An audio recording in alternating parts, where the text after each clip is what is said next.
Good morning. Today is December 19th, 2024. It is 9:33 a.m. and this is the Board of Directors meeting of the Maryland Environmental Service. We do have a quorum as Mr. Witt, Mr. Botts, and Ms. Keeley are joining us virtually, and Judge Smalkin, Dean Johnson, and I am live for the record.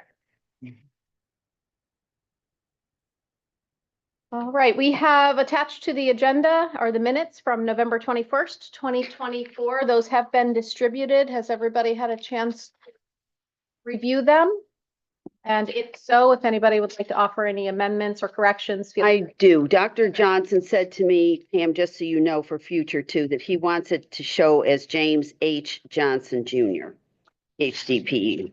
We spotted on the three different listings. Everywhere. So I'll make sure. I can add that. Any other amendments or corrections? Okay, but since we do have an amendment, why don't we take a motion to approve as amended? So moved. Thank you. Second? Sure. Second, all those in favor, please raise your right hand and say aye. Aye. Any opposed? Okay, the ayes have it. The minutes are approved. Next up, Dr. Glass, we have an executive director's report. Thank you, Madam Chair. Next slide. It was a light month, just $34.50 and $28 in parking expenses in the region for Deputy Furketic and I. Next slide. The highlight that I'd like to point out last month was the Northeast and the governmental entities, just the Northeast Waste Disposal Authority. We have submitted our report and shared it with everyone. And they, the Department of Legislative Services, OPEGA, I can't remember the acronym for that office, they have also submitted their report. So it'll go through the General Assembly, and we'll see how it all gets tossed up during the legislative session. But we met our requirements for that project, and a huge shout out to Mr.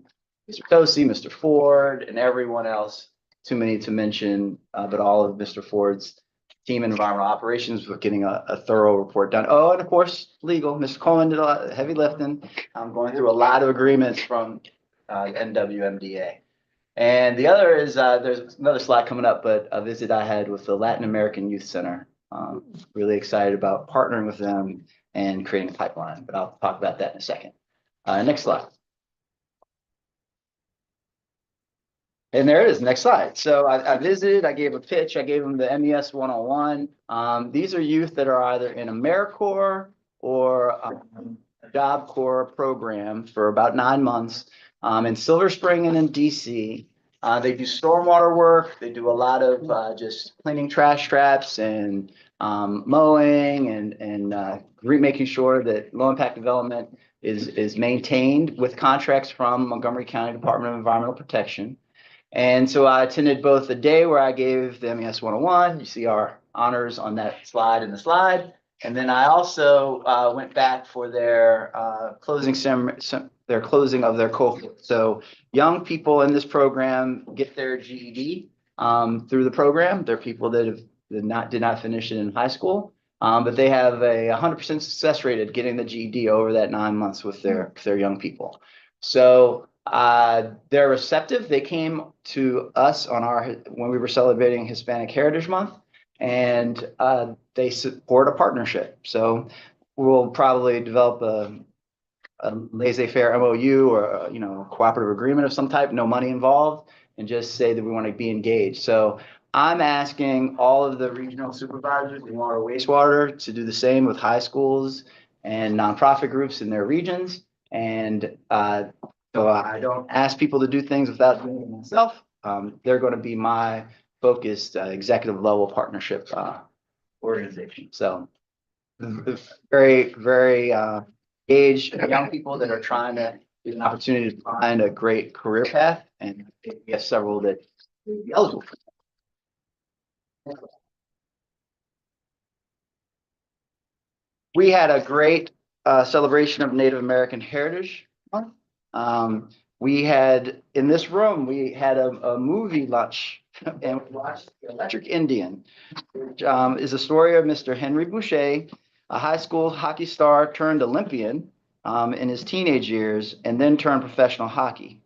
But unfortunately, after a career-ending eye injury, he embarked, like the unfortunate part was the eye injury, but he embarked on, after some time with walking the earth and not doing such great things, he actually came back to his Ojibwe heritage and became a beloved community leader, supporting hockey in his hometown and also raising his family and having an incredible legacy. So it was a story of determination, the importance of your culture, but also of resilience. And he lived a great life and he passed away just recently. And if I may add, the area that he lived in, worked in, if anybody follows the Capitals, TJ Oshie comes from that region.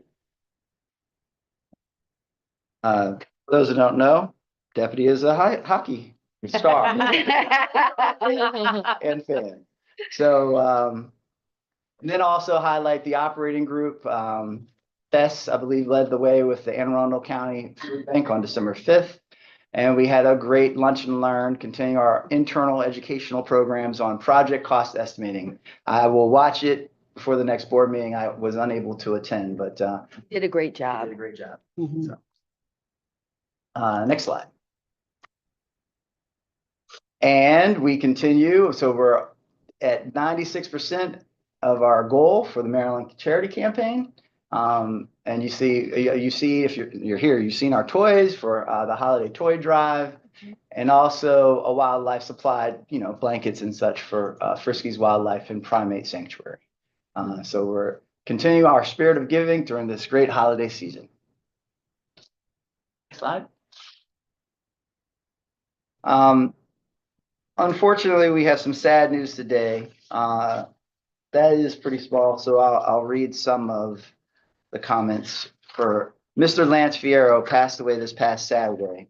I've been here 4.5 years. I met Mr. Fierro early on in a visit to Freedom, and I just know that he was a person that was really a craftsman at something that most people might think of as a yuck factor, but he managed the centrifuges at Freedom that take biosolids and dry them, dewater them for people that aren't into wastewater. He was a salt of the earth person that really took pride in his job and his craft. And he was talking about work, a week or two before he passed. And he has a legacy here. His son works here, and we're just, saddened by his loss. But we honor his whole life and everything he gave to MES and our country. He was a veteran of the Coast Guard, and he was just a great person. So I saw him last this summer when we went to Freedom. He was there with us. He showed us his centrifuges, and there's nothing more that you can say about a person than to live a life, leave a legacy, and be honored and respected by the people he worked with. So with that, Madam Chair. Well, I was going to say, may I spoke to Lance just before Thanksgiving. And his biggest concern at that time was he wanted to make sure he got well enough because he was supposed to help start the new centrifuges that we're going to put in at Dorsey.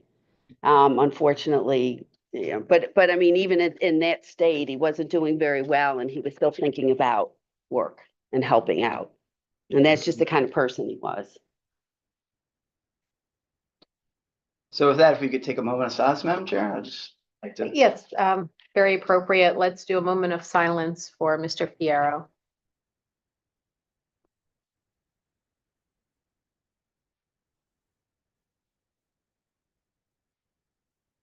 Yep. Next slide.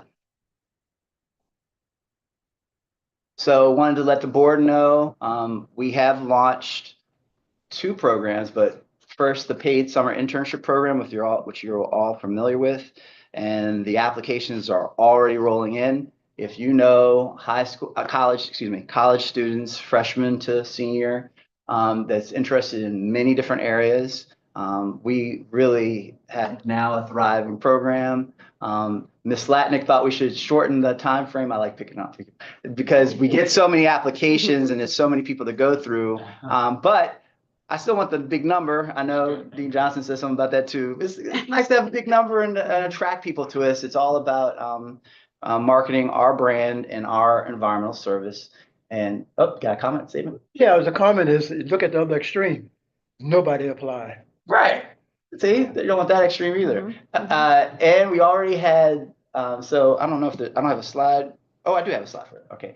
So anyway, it's launched, spread the word, let young people know that they could get a great experience here and be exposed to our programs, and that we do hire from our fellows. So it's a great way to start a career. Next slide.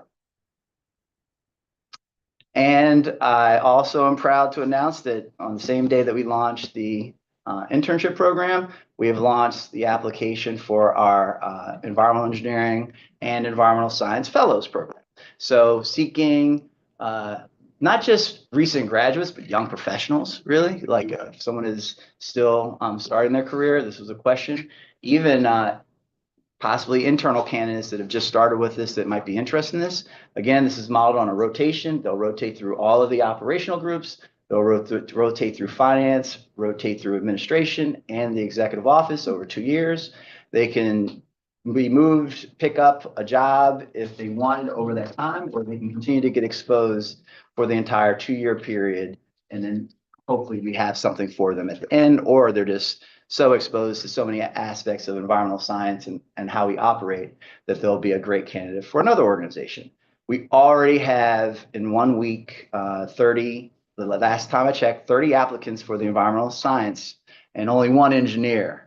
But we'll get our marketing out to the engineering programs, and maybe some engineers will be interested in coming as well. Or maybe we'll just hire 2 environmental scientists. But anyway, no, but we're really happy with the response. Almost surprised at that level of response in a week. But you know, maybe it'll be a model for other state agencies to try to get talent to come in and learn more broadly, and then settle into a organizational line, operational. Next slide. And if you didn't see it, just want to make sure that you all know that we did win top workplaces in the Baltimore Sun. And I was starting to look at the rankings actually in the Baltimore Sun per year. So we're around 13 or 14. I have to look again, but I know we were over 10. So with aspirational goals to grow, and there was only 1 environmental organization that was they'll be unmentioned, but there was higher ranked than us in that ranking. So let's try to break the top 10 next year. Anyway, so no, really, really happy. Thanks to all the staff that filled out the survey. 426 employees shared their thoughts for 770 in seats. That's pretty good. So happy, and just wanted you all to know, thank you for all that you do as board members and chair to keep us moving forward. Next slide. So I did deliver to Ms. Jost answers to her questions on the comp study, and I have finished my update to our succession planning. The agreements with the other state, and I'm happy to share with the rest of the board what was sent to Ms. Jost if they're interested. And we have a unique situation with the agreements with other state agencies. We're probably going to go through to the wire of legislative sessions starting, but we're just not getting forthright responses from a couple of agencies. We do have, at least between the Secretary of the Department of Natural Resources and myself, an agreement in principle. Hopefully it will get settled before the General Assembly, but at least that's a good, this is all required by our committee chair in the House. They want us to have these agreements that are a part of our audits in 2 cycles. So we're working hard on it, and we've been working hard on it all year. It's just trying to get it delivered. Is there opportunity for directors in some way or another either listen to a conversation you're having? Sometimes things don't go because 2 people don't know each other. Not that I know a lot of them, but the idea is one of us will go along and understand what's going on, and maybe afterwards have some feedback to give to make us more successful in those areas. This is like state agency to state agency agreements, and it's not, this is really the attorneys to a certain degree. That's But- probably your Yeah, that's, problem. so the attorneys, Attorneys. and well, no, and there's, the gist of it, MES has existed in this form and fashion for over 50 years. The Office of Legislative Audits has ordered this, the House has picked this up, and, you know, our agreements, the partner on the other side of the agreement has not had to go through what we've gone through in having this push, so they don't feel the push yet. However, if we go through the legislative session and we explain that we have the agreements in principle, except for a couple, well, we have the agreements done except for a couple, then the people that they have to report to in those committees will maybe apply pressure to them, you know. So, Right. but other times, I'm happy to have you come along and as director. I have an advantage. I'm closer to them. And you're than I close am. to it. Yeah. You're closer now. Anyway, so, Anyway, and that's all, I think. Priscilla was Priscilla, gonna say something. yes. I was just going to say that in that process, our office has provided drafts, and at least with one of the agencies has exchanged some drafts, but with the ones that we're having trouble hearing from, they've had drafts from our office for a long, long time. And Yes. we've made lots of efforts to reach out. So it's sort of, and the ball is in their court, really, to respond to us. We're doing everything that, and MES, Dr. Glass has done everything that he can to try to get a response.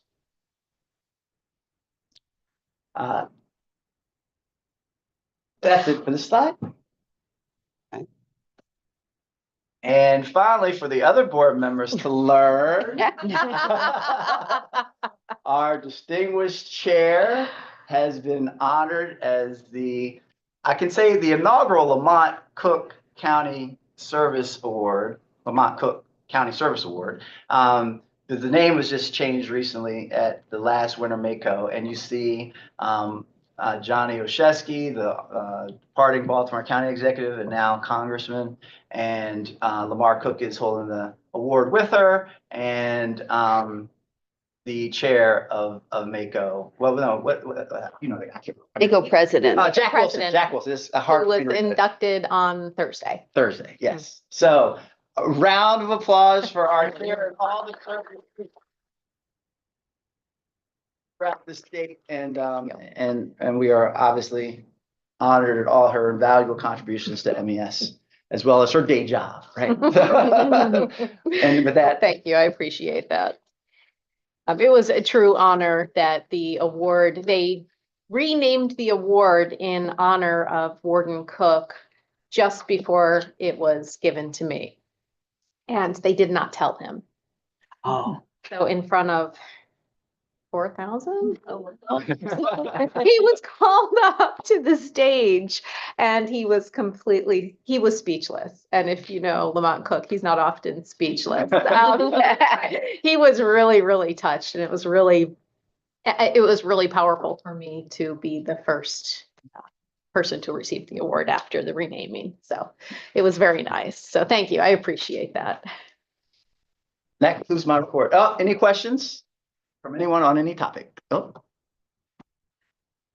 Dr. Glass, if you could share the compensation study with the rest of the board. of course, I will. I will direct it. Thank you. New business report. We have one slide of our accepted proposals. Anybody has any questions, feel free to ask.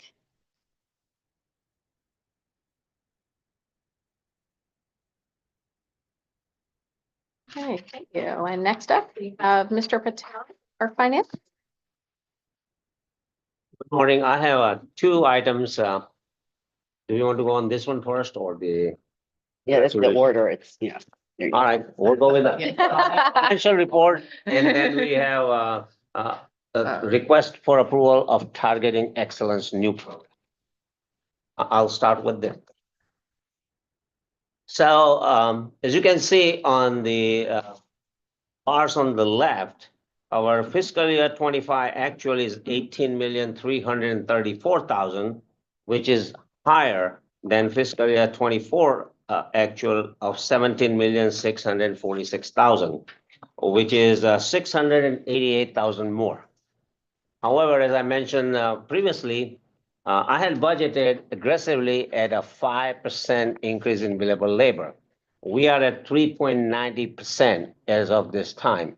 This is as of November. We still have 7 months to go, so I'm still fairly optimistic, that it will be at least more than 3.90% going forward. The billable labor is the main factor in our net earnings. There are other factors too. So whether it's a 3% increase, 4% increase, 5% increase, any increase is better for our net earnings. But so MES, as long as the labor sales are increasing, will never have a problem of having a loss. As long as we are increasing our labor. In the other slides, I'll explain, because there are other items that will provide contribution to the net earnings because of the savings in expenses. But as I said, it's 3.90% increase over last year. And last year, we had a very successful year. So we cannot keep on adding to our growth, with the same percentage. But 3.90%, even though it's lower than the budget, it is still a good increase in billable labor, and it will be contributing to our net earnings. How we get those increases are important. If we're getting a lot of money and pass it through to another company, that doesn't necessarily always have a positive impact upon us. Am I right about that? So the revenues are increased. So a lot of the increase in revenues are passed to the third parties and all that. Right. The billable labor increase will have more impact on MES net earnings because, we recovered the fringe and overhead on it. So those are both, the net earnings are part of both of it. And we pass a lot of like a 67, 68% of our revenues to the third parties. Mhm. But this billable labor increase does contribute to our net earnings also. Okay. Next slide, please. So this is the comparison of November 24 versus November 23.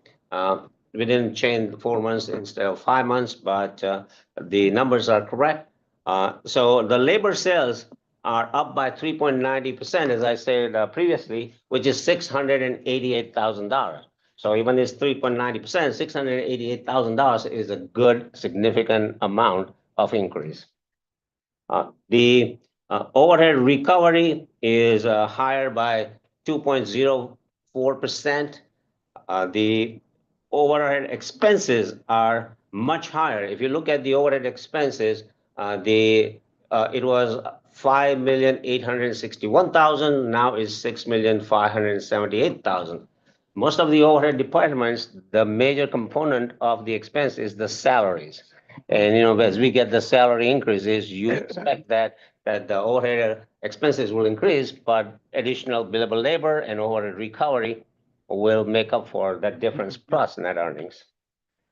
The fringe variance, which is not usually a big component of it, but last year it was 945,000, it's 234,000, so it's 711,000 less. But it's a very variable component. In January, we're going to have new health insurance rates and subsidies provided by MES. So we do not count that much it's not going to make a significant difference, in our net earnings because it eventually gets caught up. So if you look at the increase in net assets, last year it was 4,470,000. Right now we are at 3 million. So it is a 1.3, almost $1.3 million lower than the last year. But we are in the 5 months and, as I said, it will be caught up in billable labor, almost caught up. I don't want to guarantee that, but, I'm optimistic for it. And the savings in the overhead expenses, I think, by the end of the year, we will do better than budgeted. So the budget versus actual and the projections is in the next slide.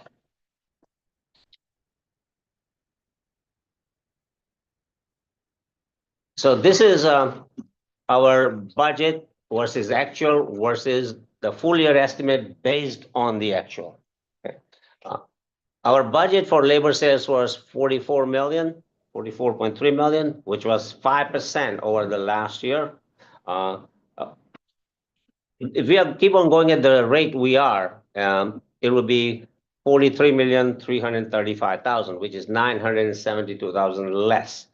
But projections are based on what is the history for 5 months, and as I say, it will be better than this when the actual fiscal year end approaches. The overhead recovery, we had budgeted 20 million, and our estimate is 19 million because the labor sales are not according to the budget, the recovery will be less. But this is all aggressive budget, so it's we still are under the budget, but once I get to the bottom line, you will see we are doing better. The biggest advantage right now is in the overhead expense. When we budget the overhead expenses, the salaries are budgeted as if all the positions are fully occupied for all 12 months. That doesn't happen. Every time we have a turnover, it's almost 3 months, by the time the new person comes in there and all. So right now we have continuous overhead position which are vacant, and that's why we are having a significant savings in overhead expense. Budget is 17.6 million. And of course, all the vacancies not going to carry out for the next 7 months. But as our current estimate is 16,252,000, which is big savings, $1.4 million savings in overhead expense. So it makes up the lower billable labor. So we are looking at our overhead variance, which is one of the components, 441,000 higher than the budgeted, but it is 2,800,000. That's a significant portion of our expected net earnings. The fringe variance is we are doing. Usually, we don't budget any fringe variance. We don't want to.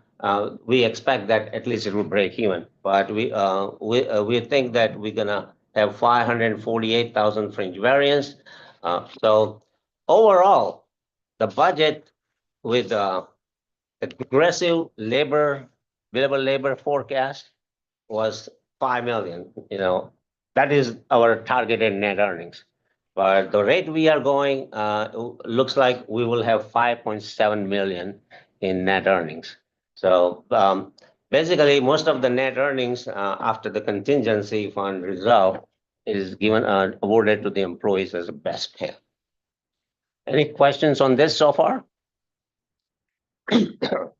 All right, so then I have a couple of other things before we go to the resolution. You were sent the final audits, the RSM audits for indirect cost rate and also the single audit for grants.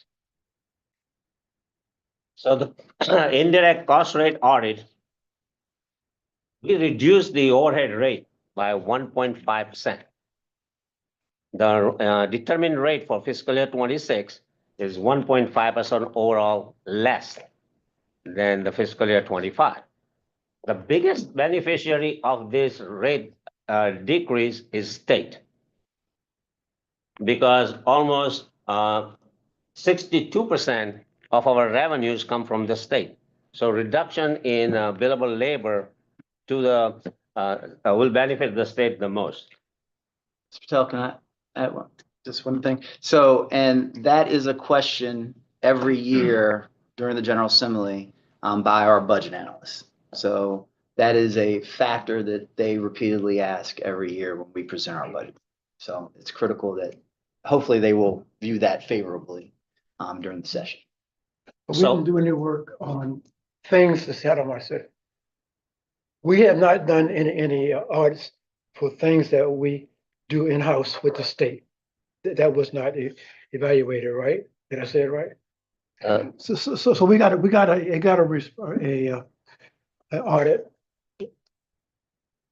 First paragraph, it says, we did not do anything as related to things that were done internally. Did I get that wrong? uh, I don't have it in front, but, The auditor doesn't certify, like, they don't say that they do deep investigations. yeah, yeah. They put a disclaimer.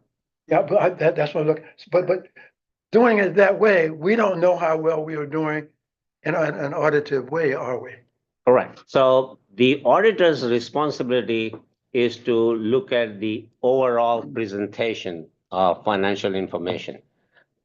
They are not hired as a consultant to, consult us on all the detailed processes and all that. So that's why if you look at the auditors, always have qualifiers in it. There's we are not responsible, this is managed, but And I'm okay with that.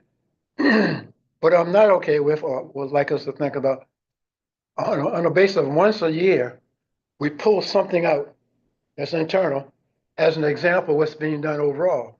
And that's not unusual, that sometimes something that's has a lot of dollars and cents going through it and all those internal. But can we possibly look at So- something different? So the person that, let her speak. Yeah, so that's why we have internal, we do a risk assessment overall, and that's how we come up with our planned audits. We look at the revenues, right? Who our 80-20 rule, who's our biggest customers, right? Clients, and then we look at our expenses, who are our biggest vendor, right? We interview all the managing directors, their chiefs, to understand their risk in each of the groups in MES, and we come up with a heating map where we come up with the highest risk and how severe it is. So the board gets that document, the last document, you guys have that, and that's how we come up with our audit plan. And so based on that, that's how we audit and say, okay, based on the risk, we're tackling these high-risk areas that we identified during the risk assessment, right? And we look at that for 2 fiscal years. And then we also have unplanned audits where the segregation of duties that the board requested, we perform that, right? And so anything that comes outside of those planned audits, we take those at top priority investigations and stuff like that, which is different from an audit. Yeah. So we do that and look at the internal controls and identify that. Wasn't in this, but when added to that, those are the two things I was looking Yeah. for. Okay, so good.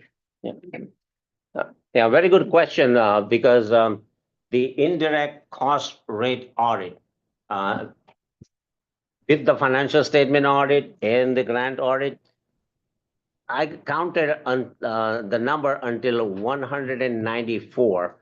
I don't know what after that. It was 194 requests from the auditors, and that requests were in writing. They will ask specific questions. They have an audit program which will go through the whole entire year, pick up certain transactions. We have to have all the backup, including my signatures on it, who I approved it, and we have to upload that all then their portal, because they don't want any verbal on it. So those are 109, it may have be over 200 requests, specific requests. Say, give us this 10 example from this payroll and all that, okay? On top of it, emails, there are various emails, and then phone calls are very rare. So they're going very thoroughly, more thoroughly than what I would like, because we spend a lot of time providing that too.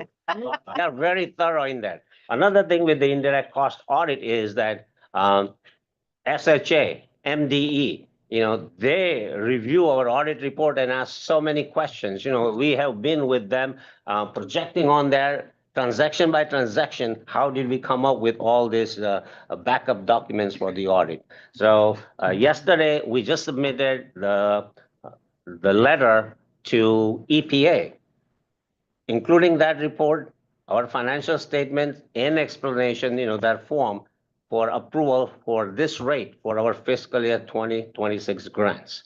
So, it's It is very thorough, and most of the engineering companies charge 165 to 200% indirect overhead rate on their direct labor. We are at 114% at the most. Let's figure out what. I have seen it. Quiet, right? No, I have seen, I review the, subcontractors invoices and I have seen those rates, so, but our mission is to have an accurate rate, reasonable rate, and something that, is transparent. So that's what we do. Well, I would add to that, you want a rate that pays you for the things that you need to get done for projects that you work on. I mean, that's, when I think about it, I think about indirect cost rate, that's my, Right. you can list the things that you know of. So universities are good if you want to know how to get big. Yeah, as I said before, I'm optimistic, but I was going to make this statement, but I didn't. I say, this is the lowest we're gonna get, okay? We're not gonna keep on cutting the overhead rates, hopefully something good come up and we can, but, we cannot keep on cutting our overhead rate, continuously. So, but this is a significant decrease and this is what it is, but I don't know what's gonna happen in the future. I will still try to cut the rate, but just want to put that statement out. Let me say one more thing, then I'll be quiet for the next. No, that's what For 5 minutes. So it seems to me there's a possibility of two different IDCs. One for overall, which is heavily weighted by dollars and cents we pass off on people, and one without. Because when our groups are doing it, then it's gonna cost us more. When we pass it on to somebody else, they're picking up some monies too, but it's making our numbers go down. So one may think about how, you could use a data like that is take out all your external projects. What happens to your system? Would that put you in a position where we can't exist anymore? Even something like that, but it's a good opportunity for some what ifs. Yes, you bring up very good points. We have thought, I have calculated, we have tried to put it that we charge a fixed rate on all the pass-through expenses. But on that one, we do procurement, which is major projects as major procurement, finance, the reviews and all that, so legal and all that. So we thought that, and since we have almost 1,000 projects, I think, we need, if we spread out the cost to all this project, it is still profitable for us. But if we come to that situation where, the cost, the rate is increasing for the smaller clients, we will think, we have thought of that, like, is that what you're suggesting, right? Yeah. We got a fixed 2%. Yeah. On the procurement we do and what we do for the third party. So I'm we'll also keep it in concerned mind and then. That by not doing that, we have no immediate opportunity to say, what happens if we lose all the externals? Okay?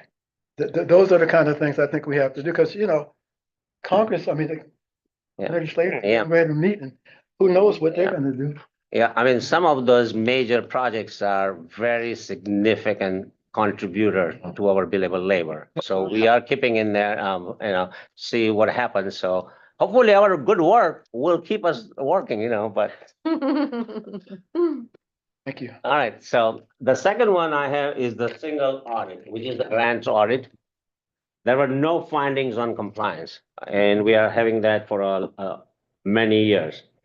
One of the good thing is that we have been qualified as low risk auditee, because low risk auditee means significant savings in our audit fees.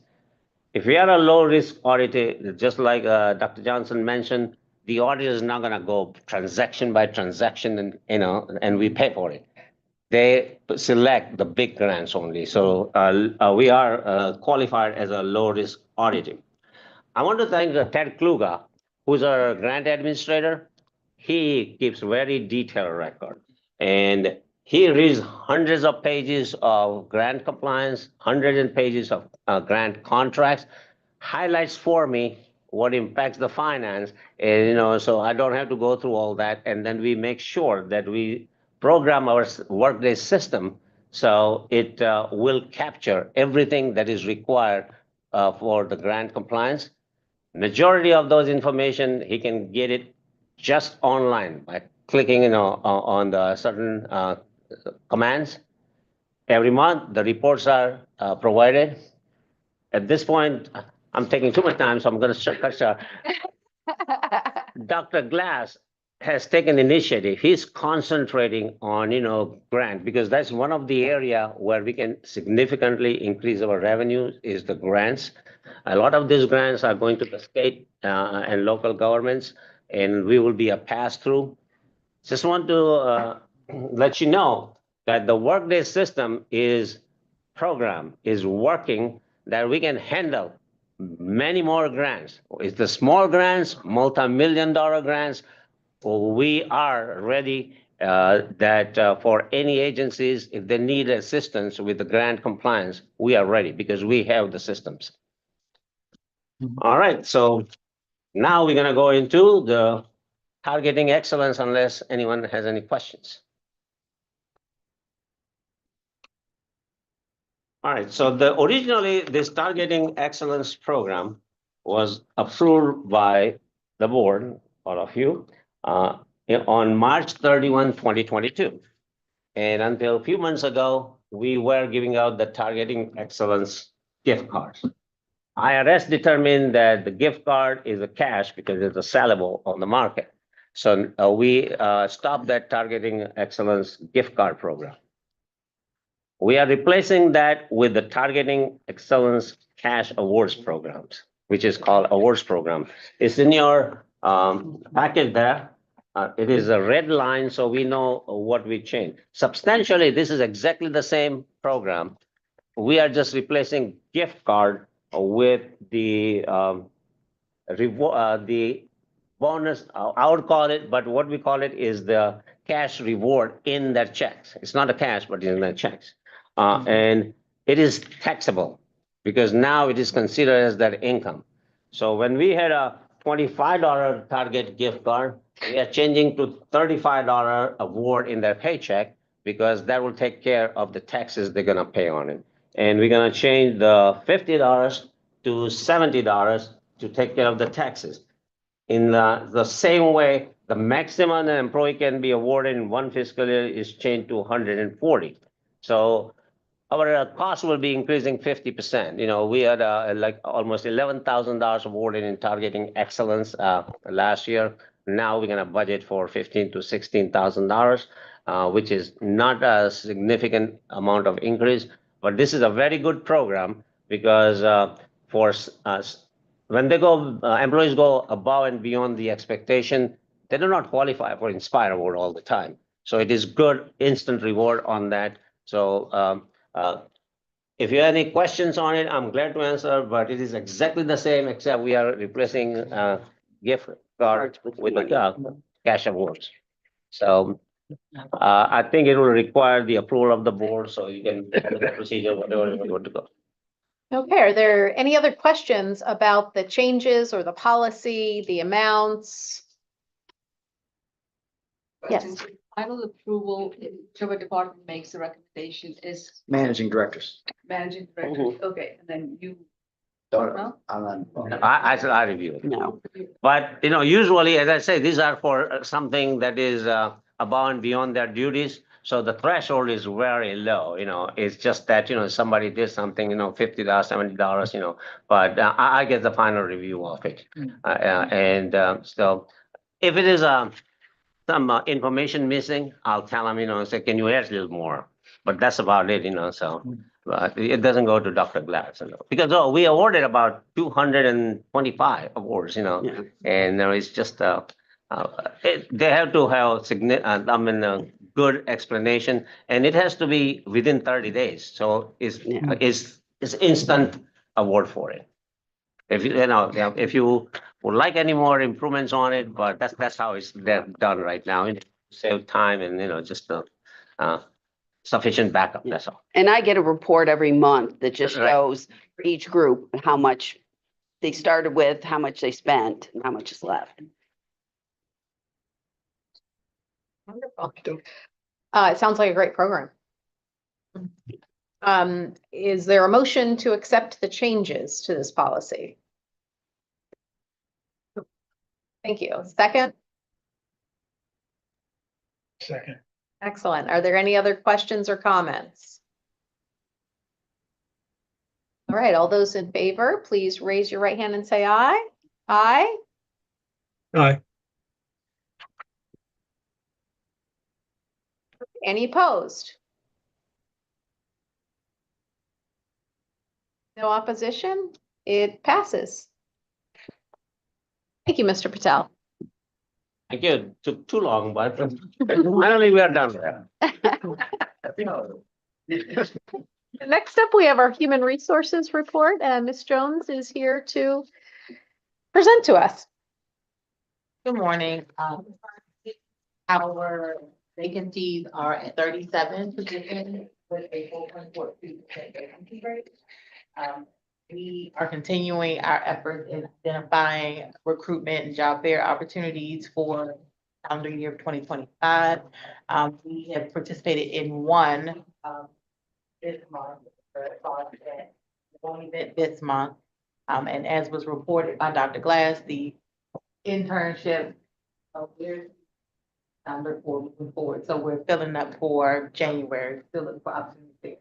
Those are what we have on our calendar so far. Mentioned by Dr. Glass, the internship and fellowship programs are accepting applications. Applications are open till February 28th. Yeah, to report. Excellent. Thank you, Ms. Jones. Any questions? Hear none. Great, thank you. And my favorite section of the agenda.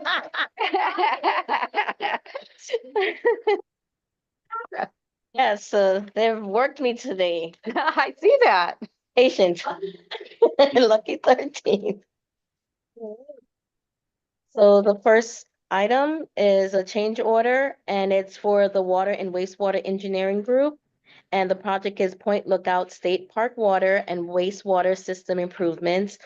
The contractor is Mott McDonald, and this is the second change order in the amount of $206,616, which revised the total contract amount to $467,297. The goal set for this is 17%. Achieved today is 3.7. We did send Matt McDonald a cure letter, and they did respond, and they're looking to bolster it up to meet the goal in the next phase and of the project. So we at this point, the MBE SVR program manager felt that they can meet it at the end of the project. So Thank you. Is there a motion for approval?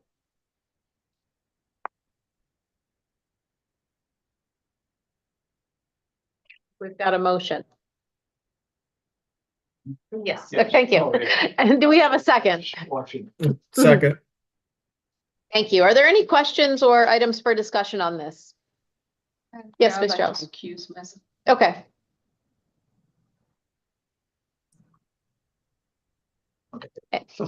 Any other questions, comments, discussion?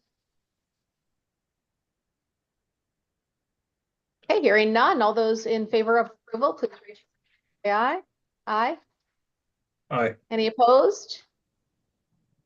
We have one recusal. Number 2. this is for the Environmental Operations Group for the project Prince George's County Solid Waste On-Call Paving.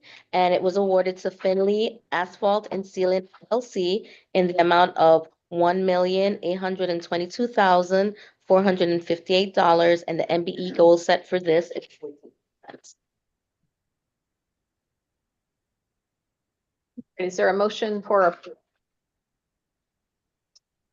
Thank you. Is there a second? Second. Thank you. Any questions, items for discussion? Hearing none, all those in favor, please raise your right hand and say aye. Aye. Aye. Any opposed? Okay, unanimous approval. Thank you. Number 3. This is for the Technical Environmental Services Group, and this is for the project BWI Trash Compactor Preventative Maintenance Repair and Replacement. And it was awarded to ProAir Systems LLC, and in the amount of $886,500. And the goal set is 3%. And just to let you guys know, ProAir System is a certified SBR firm. Question, any requests that this service be beyond the airport? Somebody said, can we use this to do something? I think this is a contract where we're getting assistance that's needed at the airport. So Get anybody coming by, can we use their system to do things? So Answer this, that. yeah, This is specific. Probably we could get a better price if we used a service like this off the airport because there are so many requirements to be on the airport with badging and being able to drive on the airport and things like that. That this particular company has all of those requirements. So we could probably get more competitive pricing for the same service, but off of the airport property. and just to let you know, this is an assisted procurement with Calvert County. Okay. Is there a motion for approval? So moved. Second. Excellent. Are there any questions, other questions or discussion items? I just have one quick question, and the diagram is a little small, so excuse me. Are all these compactors on airside at BWI? They're all on the airport property, outside, like, yes, like where the planes are outside of the buildings, but in the area where the plane, Okay. is that the question? Yeah, it sounds like it's airside. I was just curious. Thank you. Airside? Near the gates. Okay. It's near the gate. Not inside, airside. At the gate. Yeah, they're outside. Okay.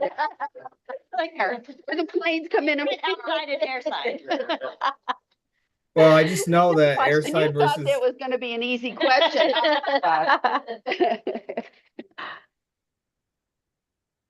Any other questions? All right, all those in favor, please raise your right hand and say aye. Aye. Aye. Any opposed? The ayes have it. Number 4. So this is for the Environmental Dredging and Restoration Group, and this is for the project Popular Island Environmental Restoration Project. It was awarded to Mertech Incorporated for the amount of $436,353, and the MBE goal set for this is 13.2%. Is there a motion to put this on the floor? Thank you. Is there a second? Thank you. Any questions or items for discussion?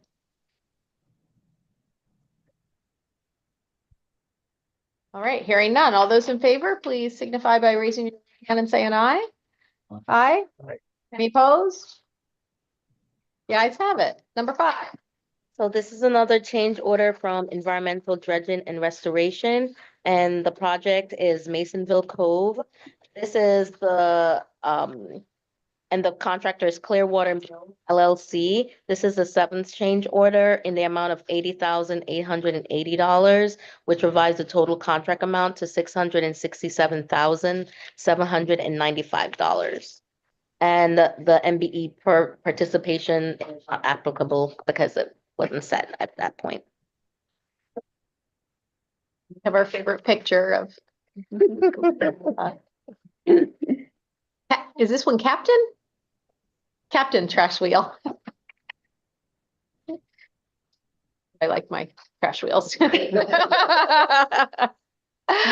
Is there a motion to put this on the floor?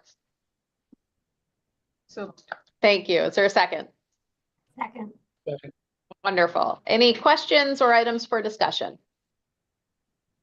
yes, I have one question. It's a little surprising the MBE is so low on this one. Was that discussed at all with the contractor? Because it looks like this has been a long-term contract. You're talking about, there's no MBE participation. Like that. Yeah, there I no see sub- that. I see that. It and wasn't. that's- What? Go ahead. Yes. I didn't mean to interrupt you. Want to know if there's a manufacturer of all the trash fields that we have? So it's the original equipment manufacturer then, okay. They have the equipment and parts and everything.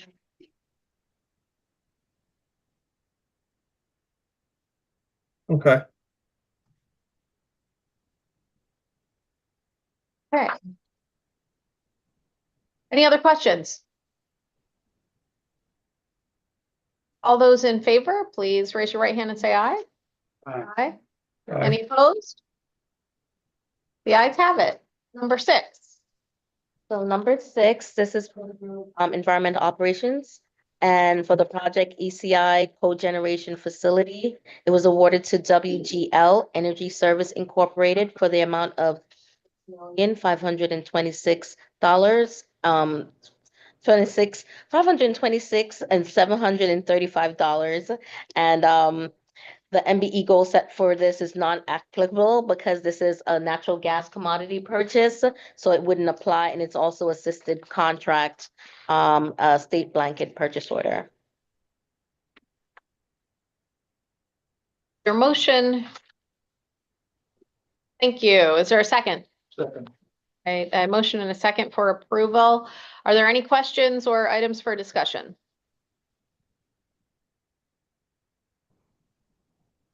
Okay, hearing none. All those in favor, please signify by raising your right hand and saying aye. Aye. Aye. Any opposed? The ayes have it. Number 7.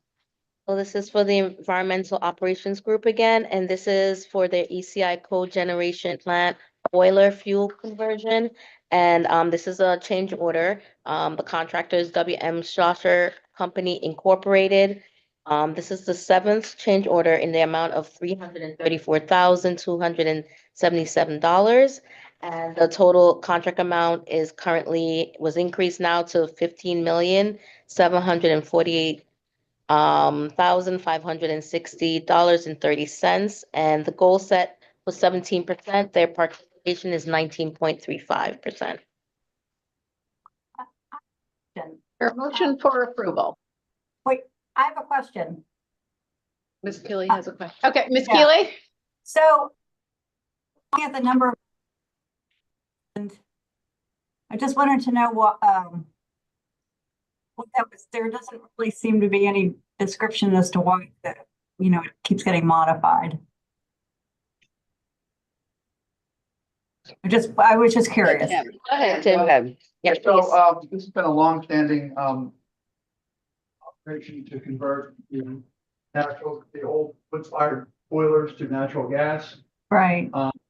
There were several issues over the last year that we had to work through as we renovated these boilers. We are now in the commissioning phase for the project. There was a 2-boiler operation that began on the active commissioning began on 11/25. That'll end on 12/14, and then we do individual boilers on right. That'll continue on through 12/28. Purpose of this change order is because we've had delays in finalizing the repairs or modifications for the equipment rentals for backup critical infrastructure at the cogeneration facility, primarily the rental of a boiler, produce steam, and the rental of backup generation. So we have a sufficient amount of electric generation for the facility as backup should we have utility outages. Has this contract been signed? The work talks about November. This is a change order. This is a long-standing contract that's been in place for over 2 years. It's finalized now. And how is this getting funded? I'm only asking because of our budget situation. Is this from general funds at all, or is this? No, no. It's the operating budget. And we got deficiency funding from DGS 2 years ago, was it? Yeah. The balance of this now is through operating fund. I can't hear, sorry. Balance is through operating fund. We still can't hear you in the room. Can you hear me? I can hear you loud and clear, Dr. Glass. Okay, so Okay. he's just saying it's from operating funds for ECI facility from our state reimbursable funds. So he's taking it from me. So it's from operating funds. If that answers your question, Ms. Keeling? So my question is, what happens to this project? Like, there's such a big budget deficit. What happens? Is this affected by the budget situation? That's Not at all. Okay. All of our FY 24 and FY 25 issues with budget for state have been reconciled. You know, we'll see what happens during the General Assembly, but they've been reconciled with DBM to this point. And we have a tentative agreement on FY 26 as well, just not, you know, it won't be final until the budget drops. So, well, but we're through our budget for, as far as our relationship with all state entities, we're through our budget process for FY 25 and 26. Okay.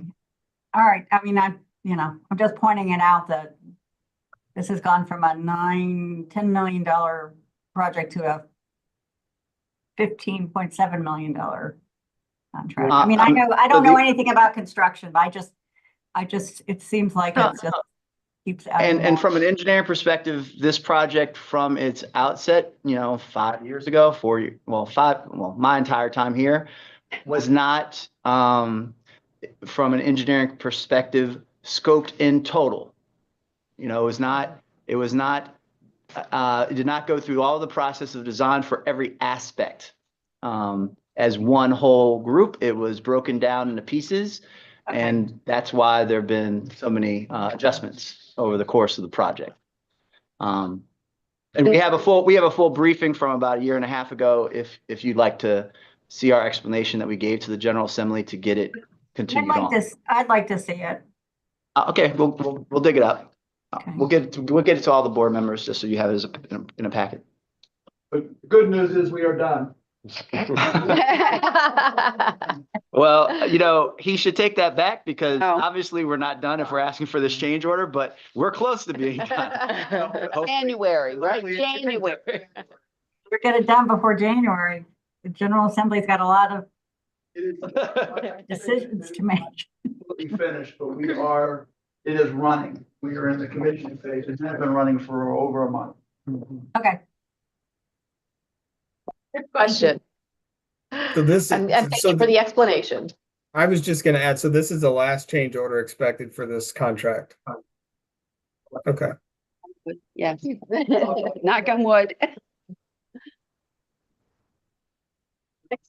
don't have any reason to believe differently based on the commissioning thus far. Is there a motion to put this on the floor? So moved. Excellent. Is there a second?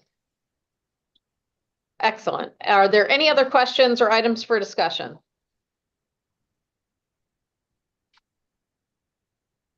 All right, hearing none. All those in favor, please raise your right hand and say aye. Aye. Aye. Any opposed? The ayes have it. Unanimous approval. Number 8. Well, number 8 is another change order for the Environmental Operations Group for the project Brown Station Road Sanitary Landfill Area C, Cell C-1 construction, and the contractor is Allen Myers MD Incorporated. This is the 4th change order in the amount of $568,235, which increased the total contract amount to $11,474,345.03. The MBE goal set is 29%. Participation to date is 11.6. So just to mention that Allen Myers is using a lot of subcontractors. However, they did not add them to their MBE plan. And so this number is not reflective of all their MBE activities. They're currently updating their plan. And when it does, then it will bolster up. And looking at it currently, we don't see with those numbers, we don't see that there is going to be a problem with them meeting that goal. Just one other part on the goal, is that they're currently mass grading. So when they move more into the construction of the, cell, that'll increase the subcontracting. I could not hear anything. We I'm can't sorry. hear Mr. Ford on the phone. It's not by design. And no shortage of words.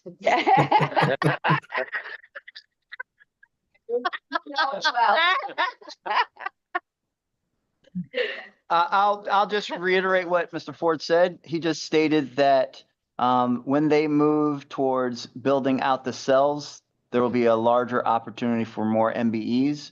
Right now, they've been just in grading the site. Is that correct? Correct.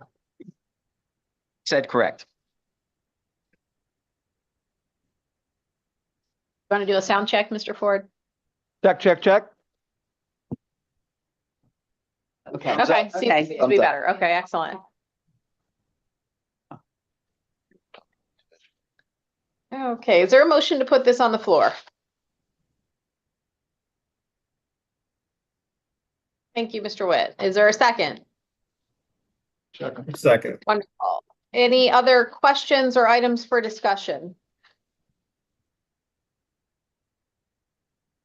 Hearing none, all those in favor, please raise your right hand and say aye. Aye. Aye. Any opposed? Nice have it. Number 9. Another change order from the environmental operations for their project Brown Station Road, sanitary landfill, Area C infill and infrastructure improvements. And the contractor is Stearns Conrad and Smith Consultant Engineers Incorporated. This is the 5th change order in the amount of $279,655.60. This increased the total contract amount to $24,640,216.87. Their goal set, MBE goal set is 20%. Participation to date is 18.38%. Because it's so close, we don't, the MBE SBR program manager don't see any risk of them not meeting their goal. So we don't have an issue there. Is there a motion to put this on the floor? So moved. Thank you. Is there a second? Second. Wonderful. Are there any questions or items for discussion?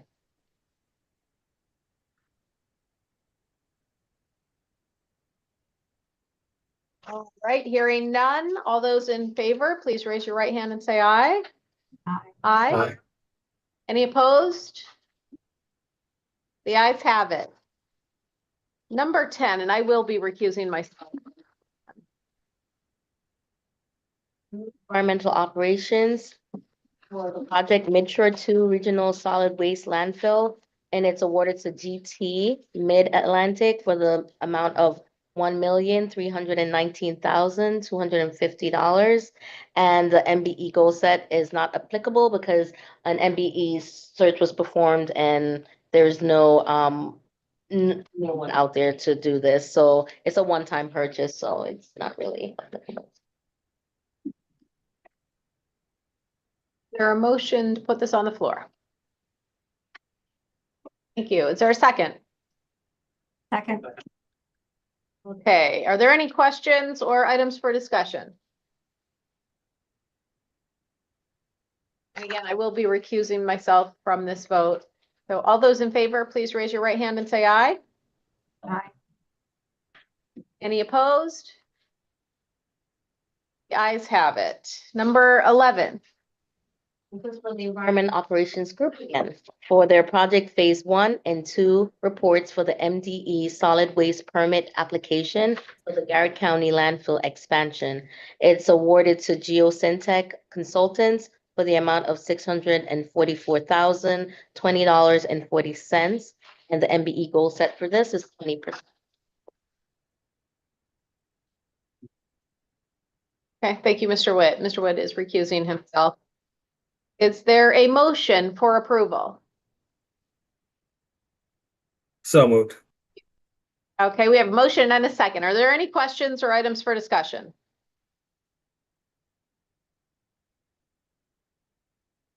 Right, hearing none. All those in favor, please raise your right hand and say aye.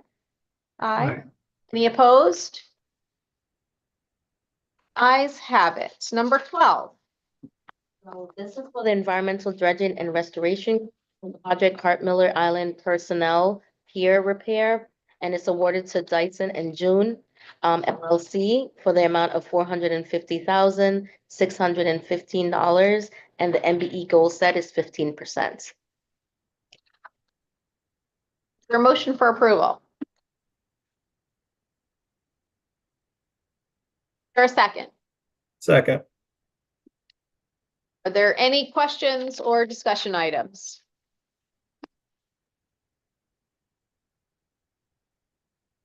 Hearing none, all those in favor, please raise your right hand and say aye. Aye. Aye. Any opposed? Okay, the ayes have it. And number 13. This is for the administration facilities group, and the project is a headquarters solar energy system, ground mounted in the back.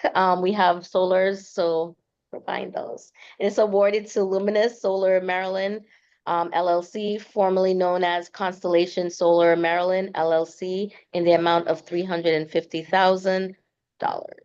And the MBE goal set is not applicable because this is a one-time purchase. Is there a motion for approval? So moved. So moved. Excellent. I think we have a motion and a second. Any questions? Yes, Ms. Jones. Question, has there been a return? Yes.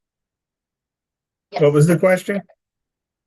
Has there been a cost benefit analysis of ownership versus continuing to lease through a power purchase agreement? And we did go through a lengthy process with procurement and finance to justify this purchase. And we believe it's in the best interest for us to get summertime 70–80% of our power already purchased. So we could present the payback period for this purchase.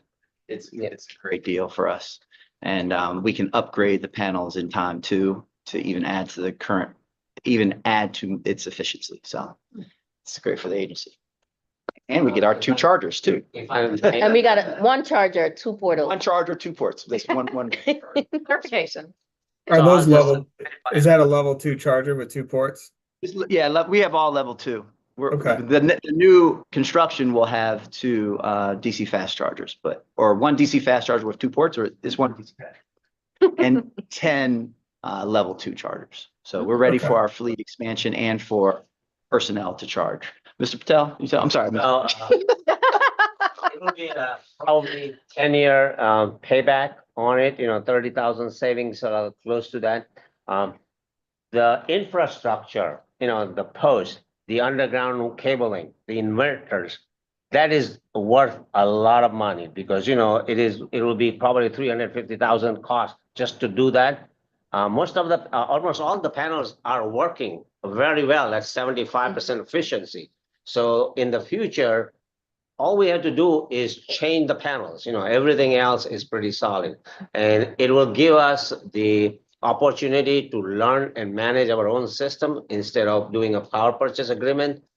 We looked into the other part, which is the roof, the parking lot mounted solar.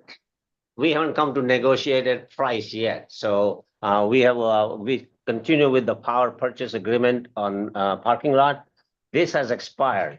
Okay, the one in the ground mounted in the back, and the rate was going very high. So we had to either purchase it or go with somebody else. So.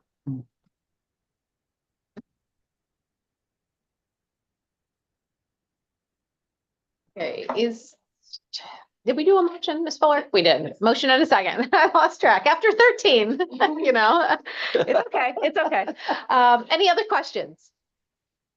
This isn't a question, but I would just comment that I think this is a very good and intelligent move for the agency to do, because I think power prices are going to continue to grow, and the system will really provide a hedge against the agency from exposure to higher power prices. So I think this is a really good idea. Thank you, Mr. Botts. Questions, comments? Okay, all those in favor, please raise your right hand and say aye. Aye. Aye. Any opposed? The ayes have it. Okay, next up are the procurement notifications, and these are contracts, purchase orders, amendments, and change orders between the amounts of 25,000 and 100,000. There are 2 pages of the procurement notification, so if you see anything that sparks a question, please ask.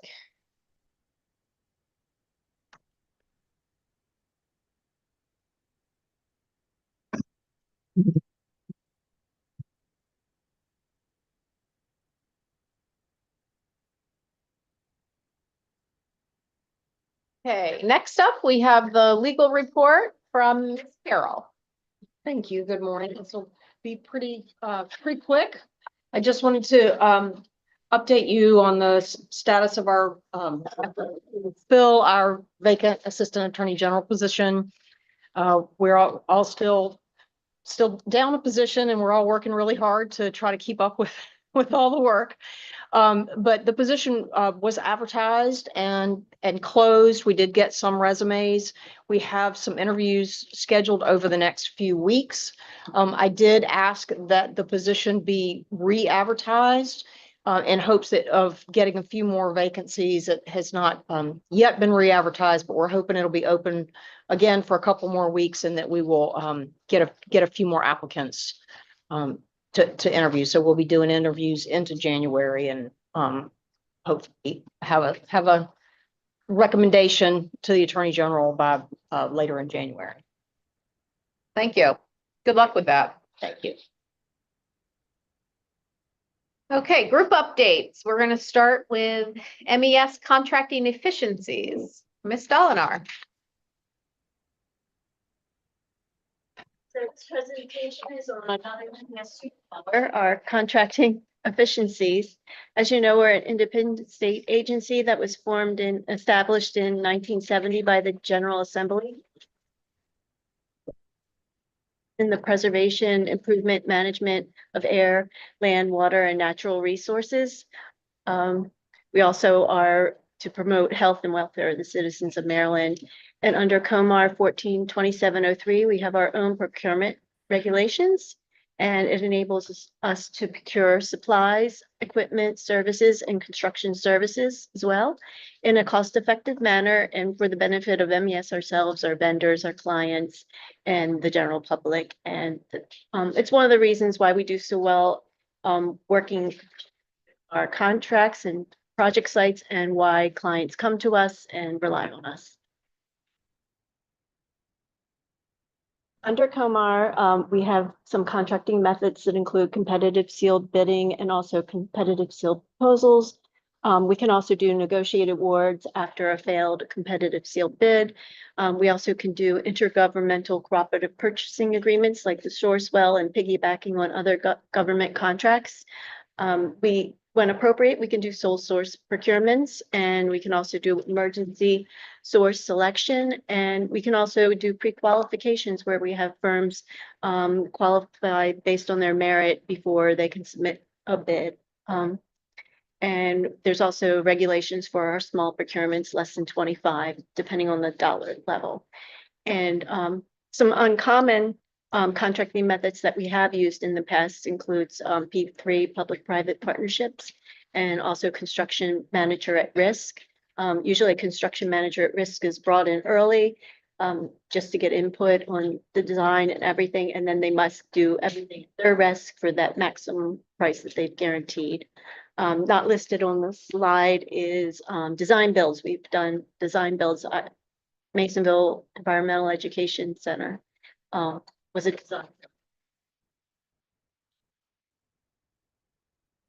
And many of our contracting needs are just the typical where we have a service or a product that we need, and we put together specific scope and we put that out for solicitation, and then we get the bids, And then we award based on the lowest bid, and that's just for one known project or service.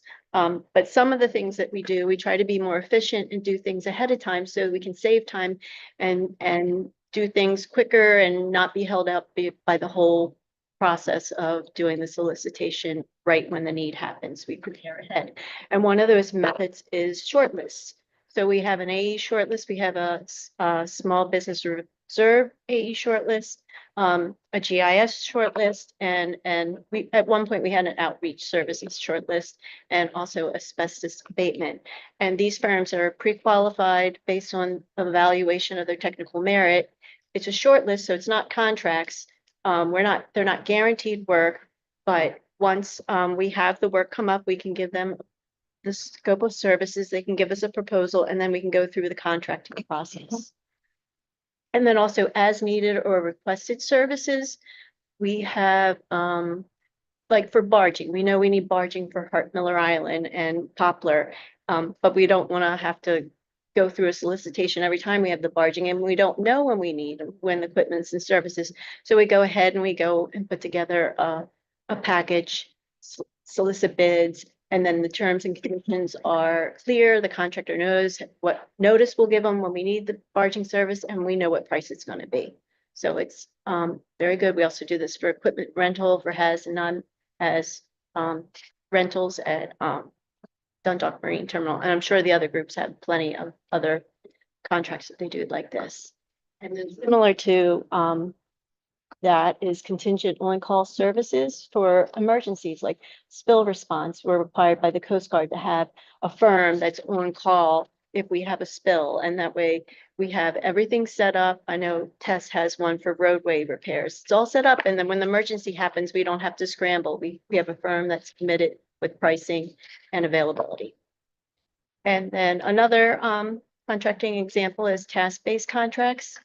This is similar to the short list, but we take it one step further. We actually enter into a contract with the AE firm so that we list out the type of services that they may work on, and they're evaluated and ranked based on that. And we select more than one firm. Usually, they're not guaranteed any work. But as the work comes along, we can give them a scope, they can give us a proposal. But unlike the AE shortlist, we're already under contract, so we can quickly give them an NTP. And one of the benefits of this is our we're not maxed by the shortlist, which is maxed at 750,000. This can go a little higher if we want. And with large construction projects in like 20 million, usually AE services are like 10% sometimes. I know it varies depending on the type of work. So that's like $2 million for large construction projects. So it's very good for us to be able to get the work rolling pretty quickly. And of course, the intergovernment cooperative purchasing, we talked about.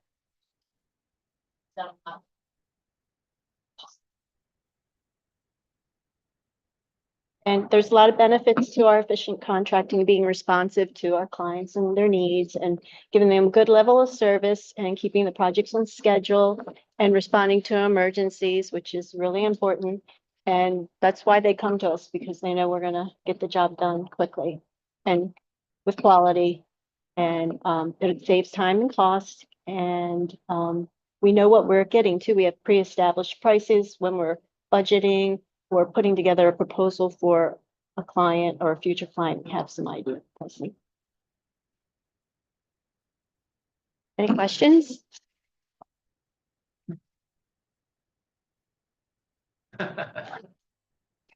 Tim. Thank you. Thank you. Next up, Ms. Latnick. Thank you. Instead of doing a specific project this month, I just wanted to go over TES as a group because we're different than the other three operating groups. We're kind of the catch-all if it doesn't fit nicely in one of the other groups. So I just want to talk about how we're set up, what types of projects we do, and sort of what we have coming up in 2025. So yes, we have project variety, whereas the other three groups really have a very focused type of work they do. we have a lot of variety. So we are doing stormwater, we are doing environmental investigations, we have archaeologists out there. So we have a lot of smaller projects as opposed to several or one big operating project. So it keeps us very diverse and it keeps the work interesting, but it also keeps it consistent. We have to go out and get those projects and they have to, they usually have a start date and end date and then the next one, start date and end date. So we run a little bit differently. Specialized staff, a range of clients. We have a lot of state clients. We also have counties. We have the University of Maryland system. So our clients are broad. I think right now we have about 40 different clients. And any one time that's up and down. And as I said, short and long-term projects. We have 145 positions. They're not all filled right now, but that's how many positions we have. And that number has sort of grown and shrunk depending on those projects. So we don't go through a process where we lay people off, but we try to reallocate people. And as we get new projects, we try to hire up. So that's one of the highest numbers as far as positions since I've been here for the past few years. Hopefully that'll continue to grow with the work we have coming on. We have our own administrative services group. It's 2 people, but it's important. They handle, all of our paperwork, our tasks, our proposals, moving everything through, all of our human resources things. Then I have 1 division chief, and under that division chief, there are 2 deputy division chiefs. And each deputy division chief has 3 different sections. Now, although we're divided out, we do work together on a lot of our different projects.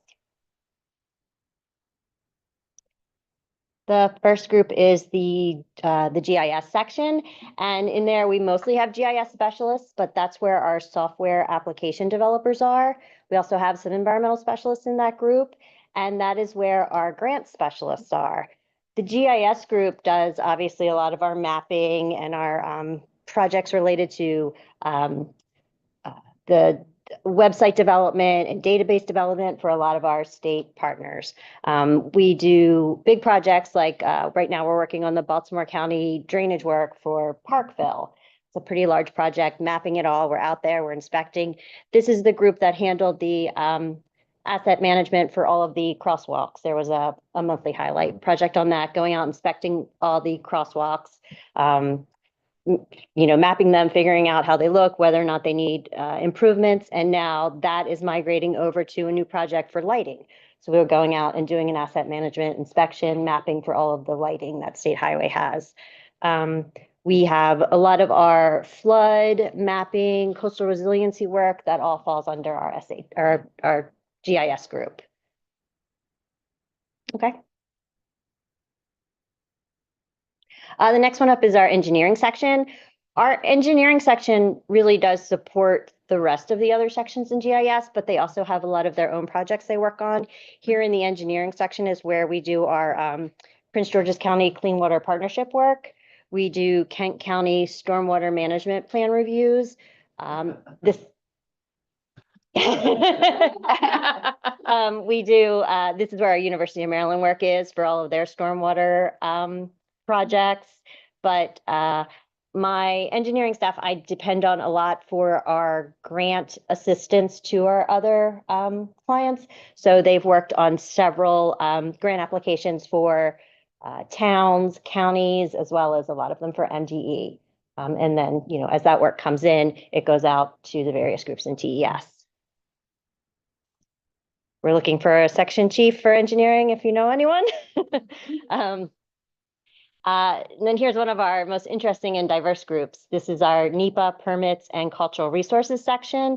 These are the folks who do a lot of the permit and environmental review for DNR, State Highway, MDOT-TSO, also at MEA. So these are the folks that sit over at DNR. They sit over at the MEA building, they sit with the Historic Trust, and they do those reviews for other state agencies.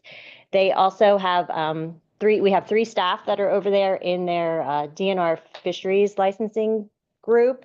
They are handling the licensing, the permits, the data. They work with DNR specifically. There's that was 3 new positions we had added in the past year. A lot of this staff are the ones that do the historic road site markers. They're the ones involved in the Harriet Tubman excavation. They also manage the state highway archaeology lab where all the artifacts are, and they're cleaned and cataloged.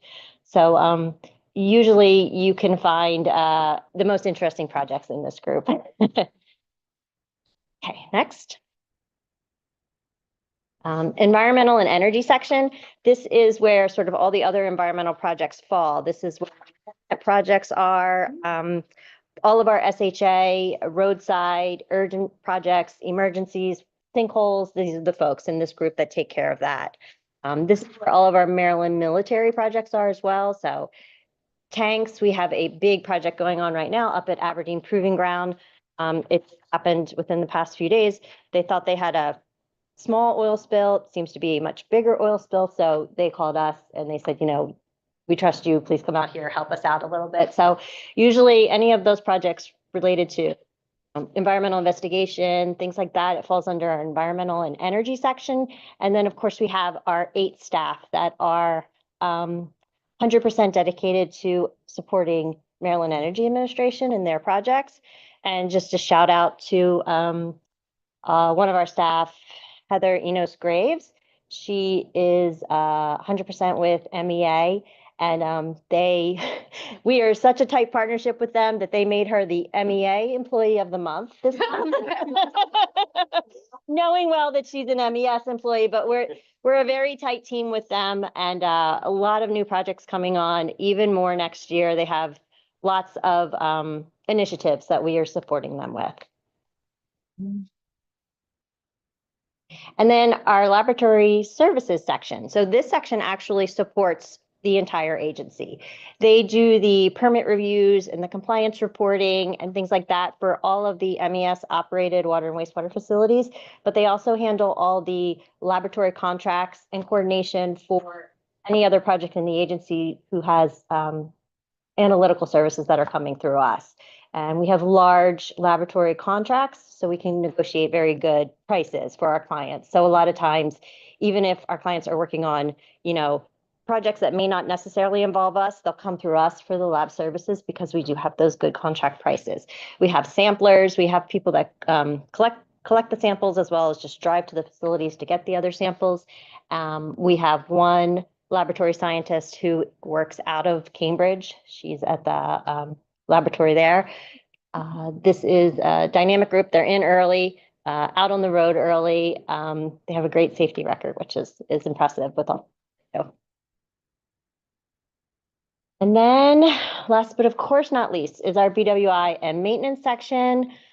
This group, you know, it's a TES group, but they provide all the preventative maintenance, emergency response to our water and wastewater facilities throughout the state.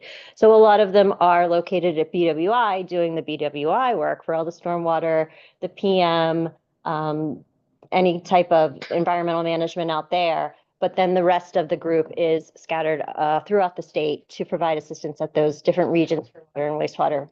Of course, they do the de-icing collection. They monitor all of that when we have a hopefully good winter. What does that mean? Good. Is that I would say a lot of A lot of snow. good for this program? Or okay. I guess it depends on what you consider good, but you know, they like to stay busy. They're an active group.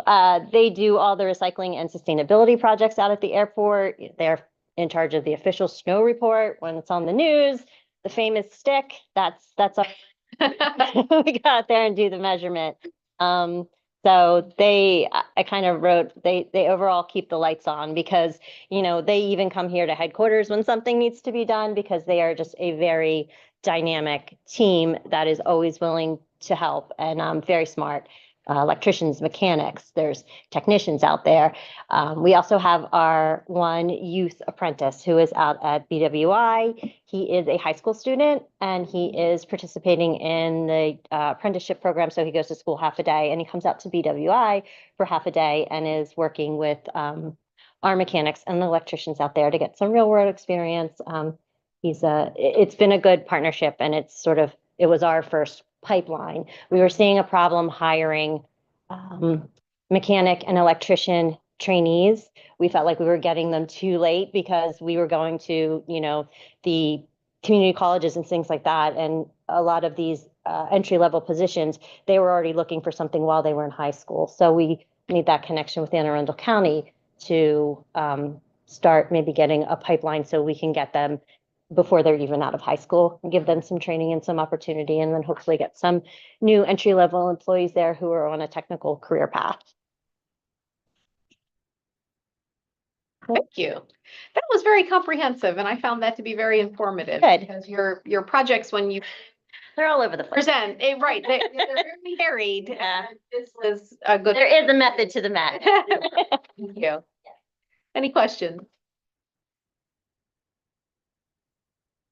Okay, next up is Harford County Office of Recycling, and Ms. Dorian. And I'll give a quick introduction and I'll get out of the way. Recently, we presented to the board an overview of our operations at Harford County. We provide integrated solid waste management services there. And one of those services is the management of the Office of Recycling. Wendy, without stealing Dave's thunder on the introduction, Wendy has done an incredible job managing that operation. And Wendy's a great testament to the availability of opportunity within MES. She started 25 years ago as a scale house operator.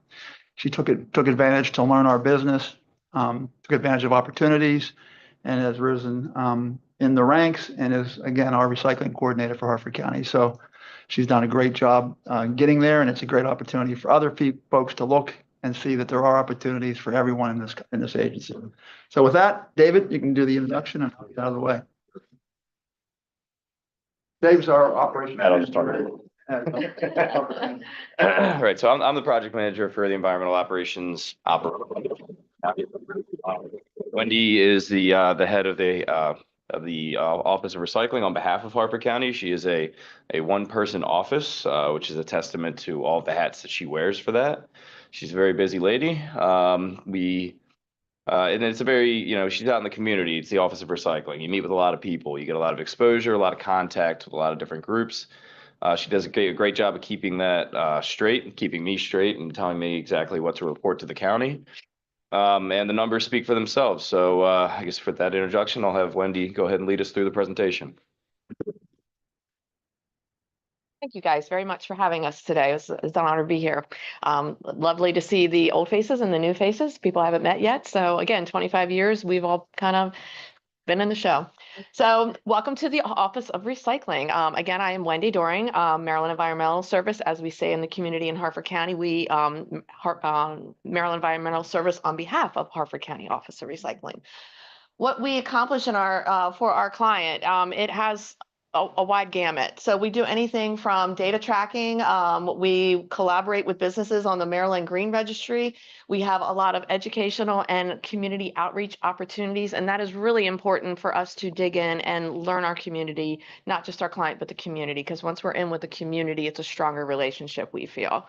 And we have special marketing programs that we're going to show you a little bit of that fun side at the end here.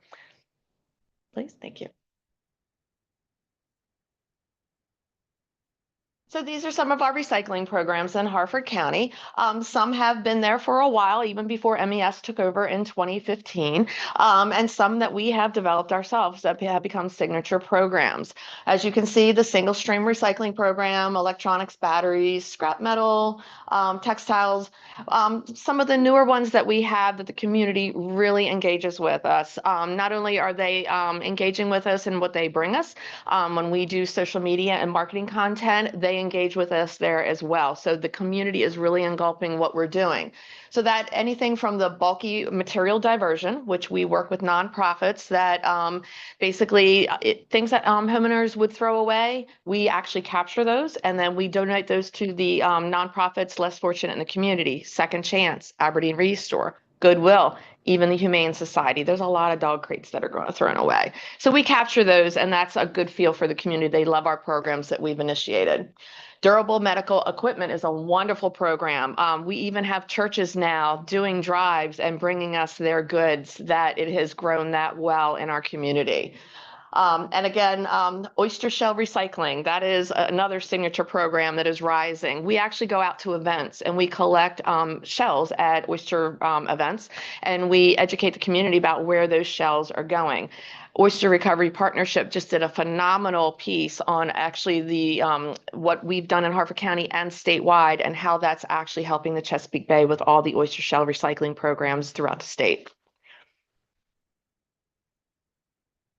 So as you can see, part of what I do is data tracking. I watch all the data, the trash and the recycling on a daily basis from the residents, but we also work with businesses. So with that, we get a recycling rate from MDE, and we're proud to say that we've grown through the ranks. We kind of started in 2017 at 11, kind of went up a little, and as you can see in COVID that we really went down a little bit because of that activity, but now we've risen to number 3 in the state of Maryland. So we're really proud to represent that for Harford County government. Part of what we do is we also try to collaborate those said businesses with the Maryland Green Registry. There's a lot of benefit of getting them coordinating with us and the Green Registry, so those businesses can talk to other businesses about green initiatives in the community, and that is growing well as well. And we even take that to the Maryland Recycling Network when we go to our conferences. They really like our engagement that we do that with the businesses, because at the end of the day, we want to increase our recycling rate, and we need to get out there and promote that through not just residents, but the businesses.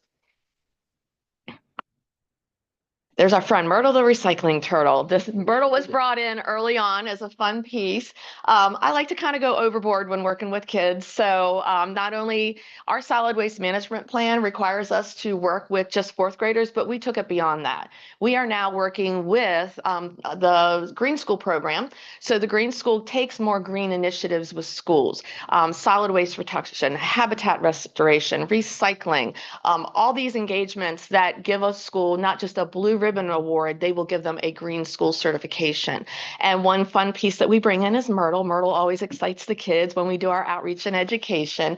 So Myrtle is now a crowd favorite all over Harford County. I don't fit. No.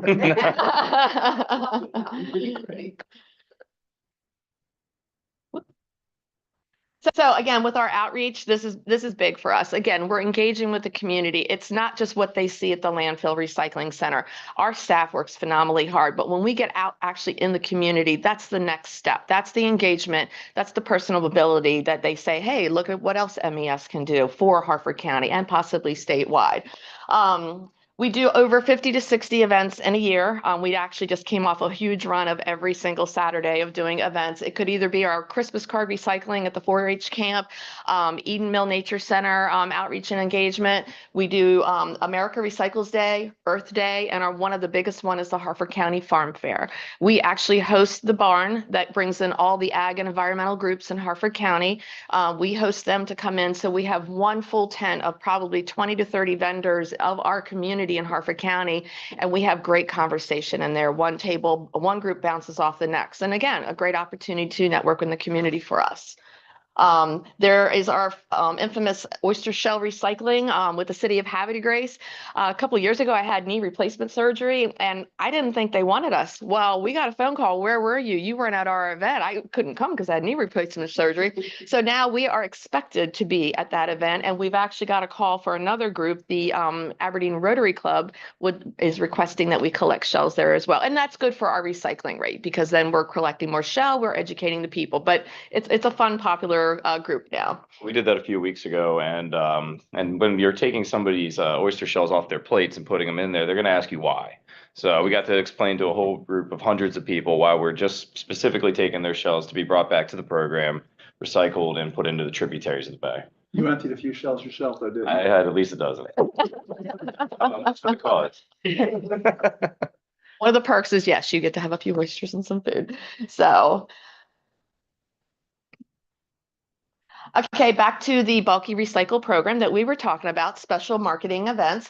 Again, this is taken off in the community. This has actually been presented at the MRN conference. The other counties in the state of Maryland want to replicate what we have started, but these are some of the perfectly good things that people will throw away. We capture those, and those are donated again to Goodwill, Second Chance. You recommended that, Tim Ford. Thank you very much. Aberdeen Restore for Habitat for Humanity. rate, and it has grown. To date, we've got about 147,000 pounds of items that have been diverted from the landfill, and that's wonderful. So to clarify, we're not pulling materials out of waste stream. We have a separate collection event for materials that can be donated, rather than being landfilled. So we're not scavenging. no scavenging. That we actually asked.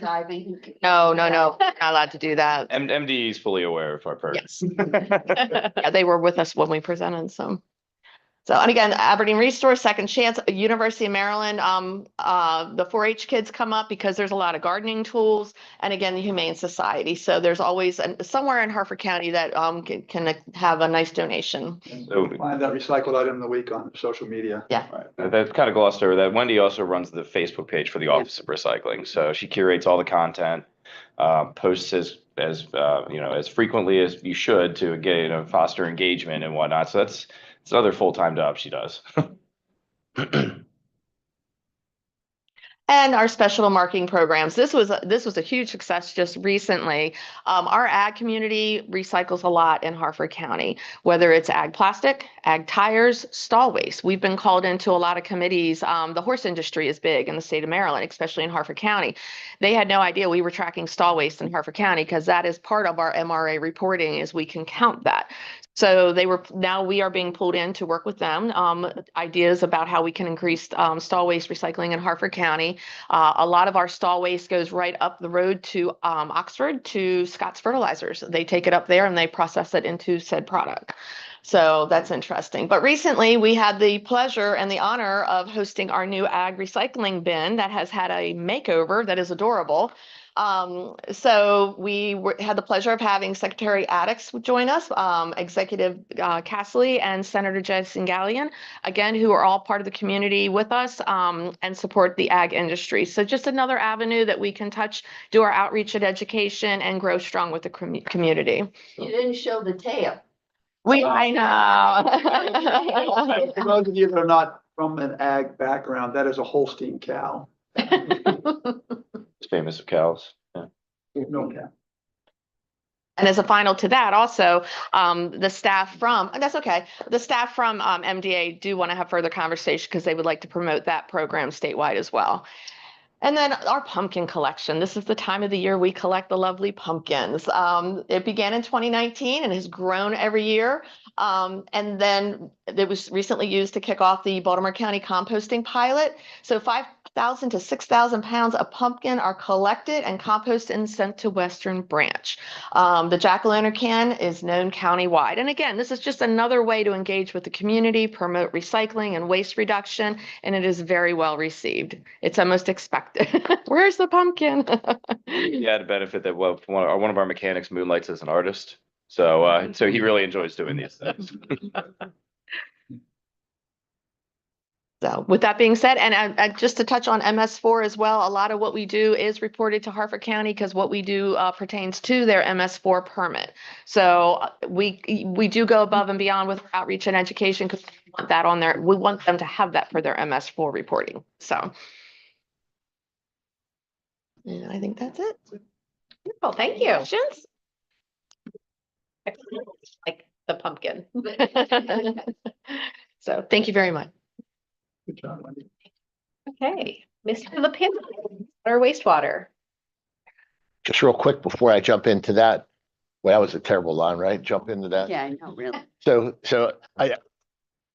right up the road from my house, there's my neighbor girl. She's a fourth grader, and we talked a little bit. And Wendy had her and her mom up for a tour of the recycling facility, and I think mom was like juiced by it. She was all excited. She couldn't wait to tell me about it. And I think mom's gonna end up applying for a job to get up there and get into the recycling. And I'll tell you what, the little fourth grader, she goes around and it's always funny. I was telling David and Wendy that I either pass him on my way up to the recycling facility or he passes me on his way back. You know, it's like he's either going up to drop stuff off, and his daughter goes through the neighborhood, collects different things, and she's just all excited about it. I look in their garage when I go past it, and it's open, and it's just filled with just all kind of trash cans filled with the recycling stuff that she takes up. So Wendy's, she's got a disciple or two in my neighborhood. And the other thing I think was kind of interesting, Hammett brought up the new Targeting Excellence Award.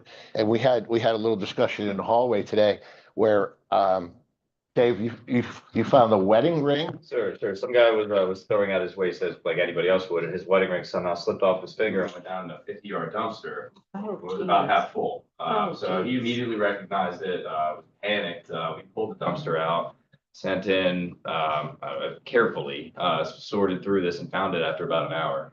His wife called up, brought a pie in for us. And then a set of keys, right? We've also had to dump one out on the landfill, put 8 people on it and find somebody's keys because his truck was still stuck on the thing.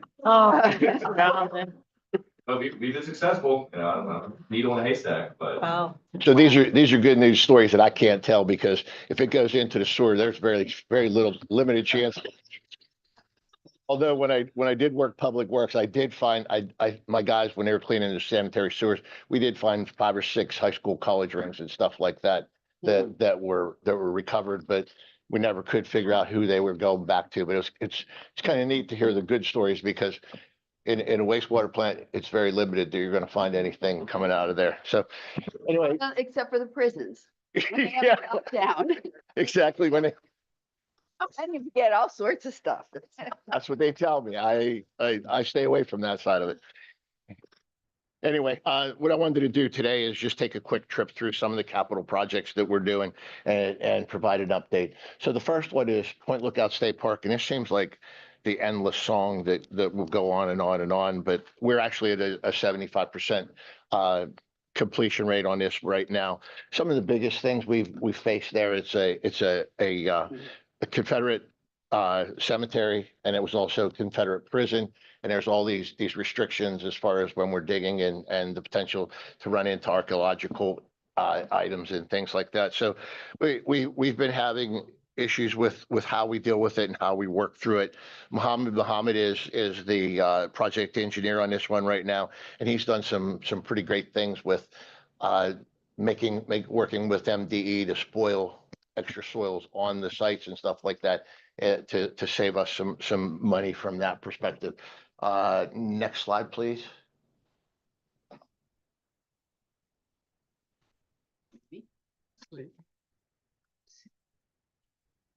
So these are just a couple of the things, pump stations, some of the things we're doing with the lines and that, and some directional drilling to stay out of the issues related to the archaeological artifacts and that. And then this one on the right-hand side, we actually were able to take those native soils and pile them up and save us the idea of hauling those away. Next slide.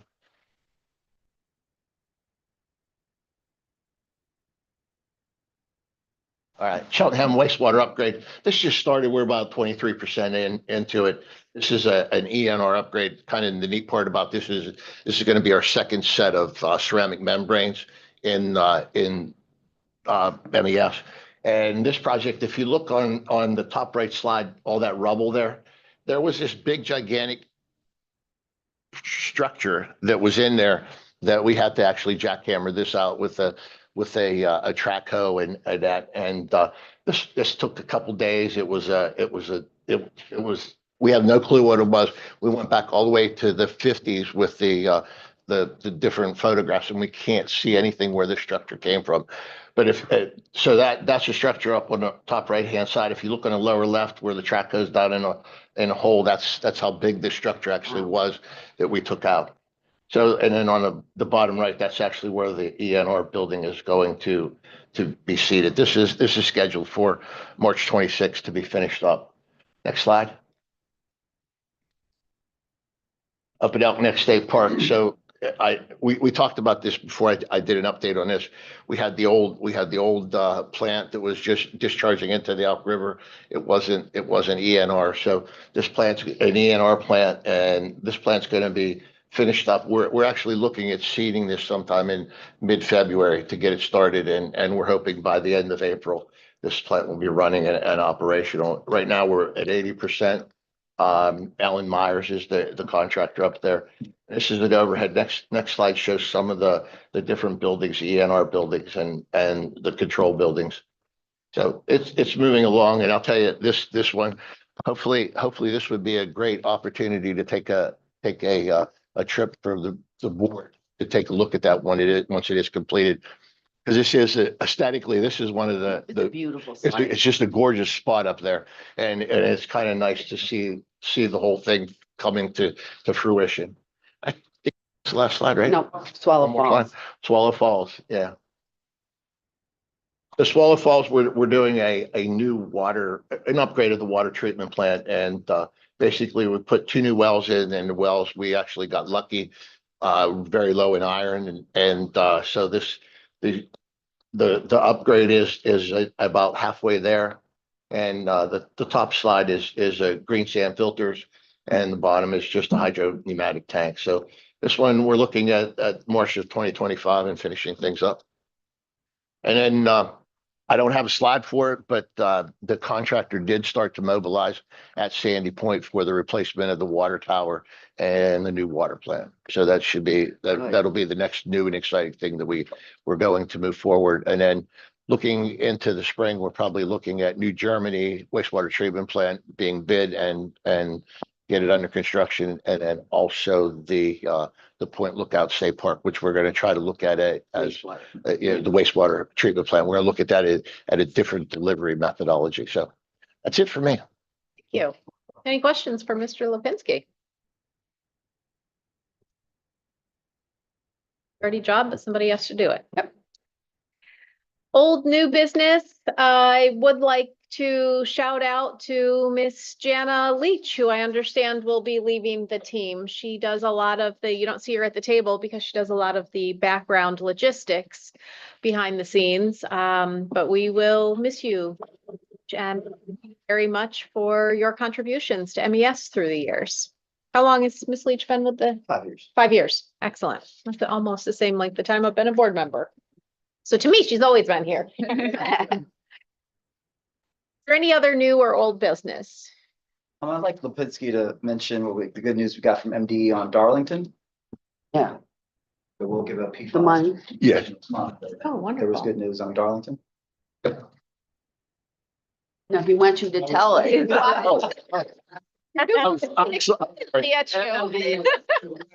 Next month, we will do a complete review of it, but we started looking into we have a grant, not a grant, a loan that has come out to us. And we're still working with MDE on how that needs to go forward. So we'll have a pretty by next board of directors meeting, we'll have a comprehensive idea of where. The good news is that MDE is going to forgive the loan. So it's a grant. Not anymore. No? That was the bad news that they came to us with Oh, on no. next week. Never mind. Oh, So it changed. We just met with them, was it Friday, right? Hammett? And they kind of pulled back on that. So, but there's some opportunities for us to go ahead and reapply. And we're going to do the reapplication and hopefully with the forgiveness side of this one. We'll see. okay. Stay tuned. Excellent. We're changing. Hadn't heard. Anyone else? Okay, thank you very much.